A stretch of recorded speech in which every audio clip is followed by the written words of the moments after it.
En esta lección crearemos un proyecto desde cero, importaremos material, lo animaremos en After Effects y realizaremos el render final. Al terminar podrás desarrollar proyectos sencillos de una forma autónoma. Para este proyecto vamos a usar algunos recursos que te dejo en la descripción. Trabajaremos con archivos de Photoshop e Illustrator que, a diferencia de formatos como PNG, JPG o MP4, vienen organizados por capas. Vamos a revisar cómo están estructurados y verás distintas formas de importarlos en After Effects. Empezaremos importando un PSD. Al hacerlo nos preguntará cómo queremos importarlo. En este PSD tenemos 4 capas, un background, 2 formas con efectos y una capa de texto. La primera forma de importarlo será como material de archivo, donde After Effects nos da 2 opciones: capas fusionadas o elegir capas. Empezaremos con capas fusionadas, que es la forma más sencilla, ya que el archivo se importa como una sola imagen, similar a un JPG. No tienes control sobre las capas más que las normales, pero tienes una ventaja. Si haces cambios en el Photoshop y guardas el archivo, se actualiza automáticamente en After Effects. Ahora vamos a importar nuevamente el mismo PSD, pero esta vez usando la opción de elegir capas. Como verás, podemos seleccionar cualquier capa y decidir cómo traerla, fusionando con los estilos de la capa o ignorándolos. También podemos definir el tamaño del material del archivo, entre el tamaño del documento o el tamaño de la capa. Primero lo haremos fusionando los estilos y manteniendo el tamaño del documento.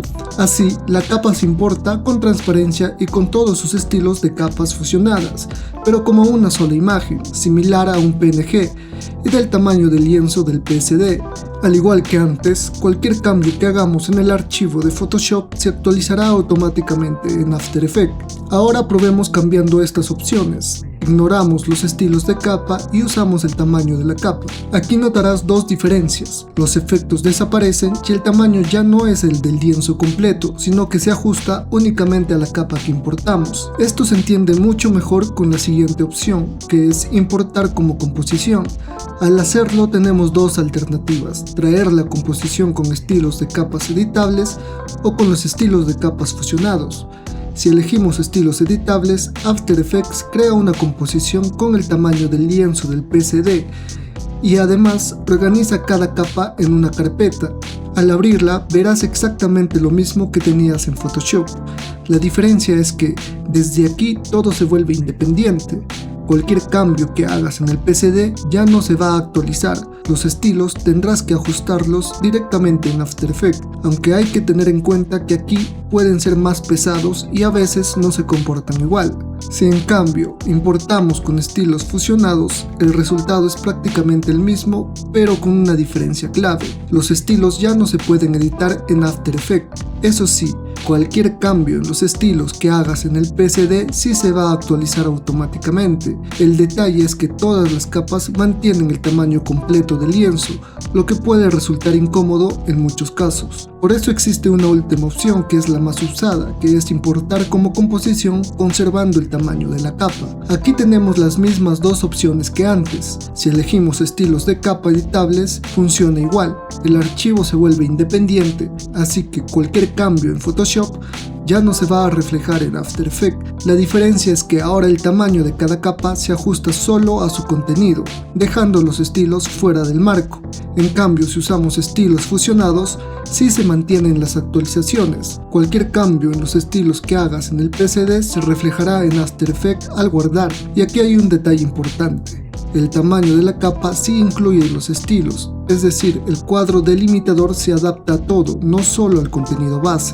Algo muy parecido pasa al importar archivos de Illustrator. Aquí también tenemos las opciones de traerlos como material de archivo o como composición. Si lo importamos como material de archivo, podemos hacerlo con capas fusionadas o elegir una capa.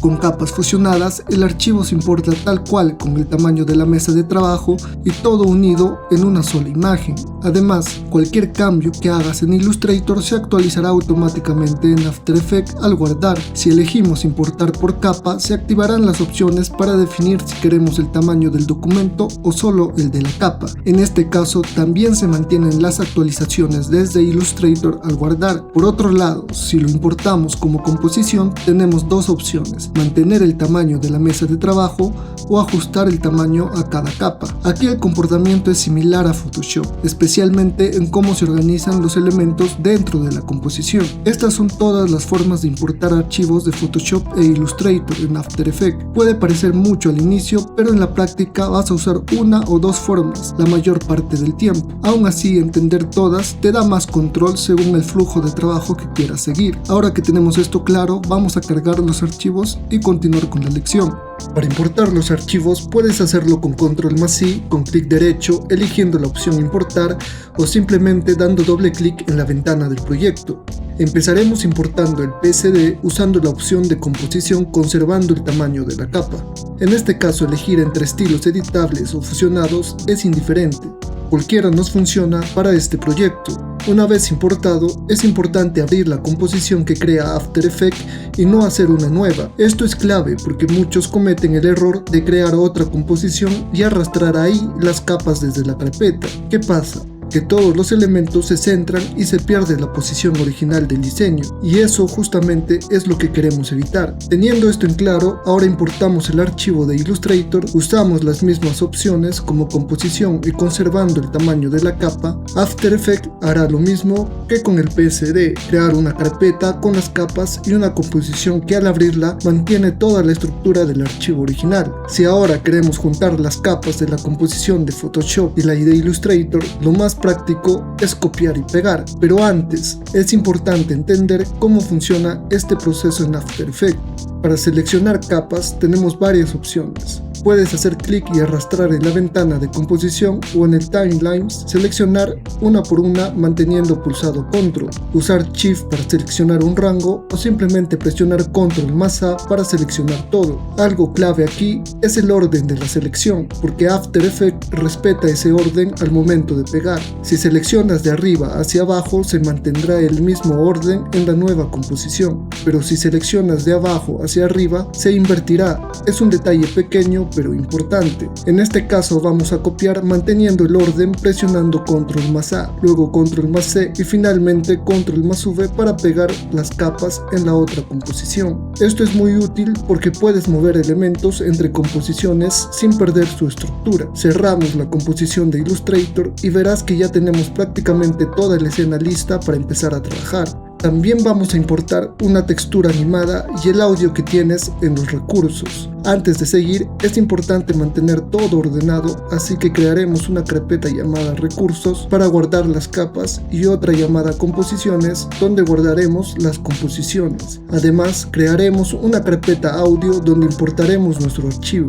Si quieres importar directamente dentro de una carpeta, asegúrate de seleccionarla primero y luego usa clic derecho, importar o el atajo Ctrl+I. Si no lo haces, el archivo se importará fuera y tendrás que moverlo manualmente. Ahora arrastramos el audio al timeline. Verás que puedes colocarlo tanto en vertical como en horizontal, dependiendo de dónde quieras que empiece. En este caso, lo pondremos desde el inicio. El audio dura 4 segundos, pero nuestra composición es más corta, así que necesitamos ajustarla. Para eso vamos a composición, ajustes de composición o usamos Ctrl+K y cambiamos la duración a 4 segundos. Ahora notarás que las capas tienen duraciones distintas. El audio, al tener una duración fija, no se puede alargar, solo cortar. Esto también aplica para video. En cambio, las capas que vienen de gráfico no tienen una duración limitada, así que podemos extenderla todo lo que queramos, ya sea una por una o seleccionando varias al mismo tiempo. Para reproducir el timeline, vamos al panel de previsualización, donde encontrarás el botón de play. Normalmente este panel viene contraído, así que puedes ampliarlo para ver todas las opciones. El atajo más común para reproducir es la barra espaciadora. Se puede cambiar, pero no te lo recomiendo. En los recursos también tienes un documento con atajos que te van a servir durante el curso, y en mis redes comparto más de este tipo de contenido. Por defecto After Effects reproduce solo lo que está dentro de esta barra llamada área de trabajo o work area. Si movemos el extremo derecho hasta donde queremos que termine, por ejemplo, justo donde acaba el audio, y mantenemos Shift mientras arrastramos, verás que se pega automáticamente. A esto se le llama snapping y es clave para trabajar con precisión, ya que evita que queden pequeños espacios o desajustes entre los elementos. Ahora vamos a cargar el último elemento que nos falta, la textura animada. Este recurso es un poco diferente porque en realidad no es un video, sino una secuencia de imágenes. Fuera de entornos como animación o 3D, este formato no se usa mucho porque es difícil reproducirlo como un video normal, pero en After Effects, Motion Graphic y 3D es bastante común ya que resulta muy práctico. Para importarlo solo seleccionamos una de las imágenes y nos aseguramos de que esté activa la opción de secuencias PNG. Automáticamente After Effects interpreta todas las imágenes como si fueran un solo video. En este caso, por ejemplo, había 400 imágenes y ahora las tenemos como una animación de 400 fotogramas. La ventaja, además de que ya está animado, es de que conserva la transparencia, ya que estamos trabajando con archivos PNG, y con esto ya tenemos todo listo para empezar con nuestro proyecto. Lo siguiente que haremos después de guardar es aplicar un efecto de relleno a la textura para que encaje con nuestra paleta de color. Podemos hacerlo de varias formas, desde la pestaña de efectos en generar relleno con clic derecho sobre la capa en efectos, generar relleno, o desde la ventana de efectos y ajustes preestablecidos, donde puedes buscar el efecto por nombre y aplicarlo con doble clic o arrastrándolo a la capa. También puedes añadirlo desde la ventana de controles de efectos con clic derecho. Un detalle útil es que el último efecto que aplicas aparece arriba e incluso hay un atajo para repetirlo rápidamente. Para modificarlo puedes usar la ventana de controles de efectos o directamente el timeline, como te resulte más cómodo. En este caso solo cambiaremos el color, usamos el cuentagotas para tomar una muestra del planeta y luego lo ajustamos un poco más oscuro. Y listo. En la sesión 2 vamos a seguir construyendo el proyecto, así que suscríbete y activa la campanita para no perderte la siguiente parte.